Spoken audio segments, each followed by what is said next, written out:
আপনি কি জানেন সবচেয়ে ভয়ঙ্কর মানুষটিকে? যে চিৎকার করে না, যে প্রকাশ্যে রাগ দেখায় না, সবচেয়ে ভয়ঙ্কর সে যে চুপ থাকে। হ্যাঁ, সে সারাদিন কথা বলে না, কারো সঙ্গে ঝগড়া করে না, কারো কাছে অভিযোগও করে না, কিন্তু তার ভেতরে জমতে থাকে অপমান, অবহেলা, প্রতিশোধ। গার্মেন্টসের মেশিনের শব্দের মাঝে সে একা একা কথা বলে, আর সেই কথার মধ্যেই জন্ম নেয় এক অদ্ভুত সিদ্ধান্ত। এক সময় সে আর শুধু নীরব নারী থাকে না, সে হয়ে ওঠে এক সিরিয়াল কিলার।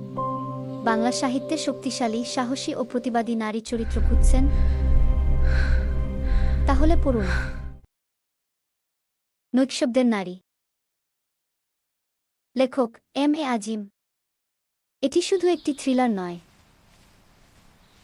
এটি নীরবতার ভেতরে জমে থাকা বিস্ফোরণের গল্প।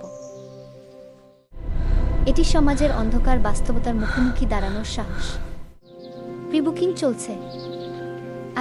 আগে পাবেন ভিত্তিতে বুকিং নেওয়া হচ্ছে। আজই আপনার কপি নিশ্চিত করুন। মনে রাখবেন, নীরবতা কখনো কখনো ঝড়ের আগের প্রস্তুতি। ধন্যবাদ।